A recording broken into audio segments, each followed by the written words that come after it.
That May day in 2011, the usual rhythm of the waves was disrupted. It wasn't the tide, but a small, dark bundle huddled near the high water mark. João squinted, his heart clenching. It was a penguin, smaller than he'd ever seen one, coated in a thick, viscous oil. Its head was bowed, its tiny body trembling. Most men his age would have shaken their heads, muttered about the harsh realities of life, and walked on. But João, well, he couldn't. He carefully scooped the penguin into his arms, the oil transferring to his calloused hands. He felt the fragility of the bird in his grasp, the faint flutter of its heart, and knew he couldn't leave it to die. He carried it back to his small, humble home on Ilha Grande. The penguin's weighed a heavy burden, but one he carried willingly. The next week was a blur of effort. João used old cloths, a bit of olive oil he'd been saving for special occasions, and endless patience to gently remove the suffocating oil. He'd never cared for an animal like this, but he figured it out, his heart guiding his hands. He named the little creature Dindum. The name just fit, a small, soft sound that mirrored the penguin's fragility. As Dindum recovered, something remarkable happened.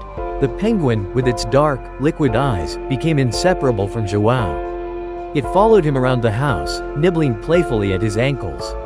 When João sat on the porch, Dindum would waddle close, its head resting on his worn legs, a soft, comforting weight. João, who had always lived a solitary life, found a profound solace in this small creature's unwavering affection. After weeks of nurturing, João knew it was time. Dindum had grown stronger, his feathers sleek and shiny. The sea called to the penguin, and João, though his heart ached, knew he couldn't keep it confined. He took Dindum down to the beach, knelt down, and gently placed him on the wet sand.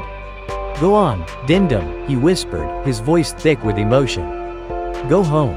Dindum hesitated for a moment, looking up at João with those expressive dark eyes, then tentatively waddled into the surf. João watched, his hands clasped, as Dindum disappeared into the waves.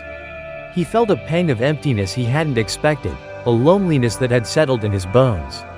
He turned to walk home, the rhythmic crash of the waves now a sad accompaniment to the silence that had returned. But then, he heard a familiar squawk. He turned back, his heart leaping with a surge of disbelief. There, emerging from the waves, was Dindum, waddling towards him, his tiny wings flapping excitedly. Dindum had returned. He didn't know where to go. He didn't care about the ocean, he wanted to stay with João. It wasn't just rescue, it was belonging. For the next year, Dindum became João's shadow. He'd spend his days around the house, preening himself in the sun, napping at João's feet, and occasionally playfully nipping his fingers.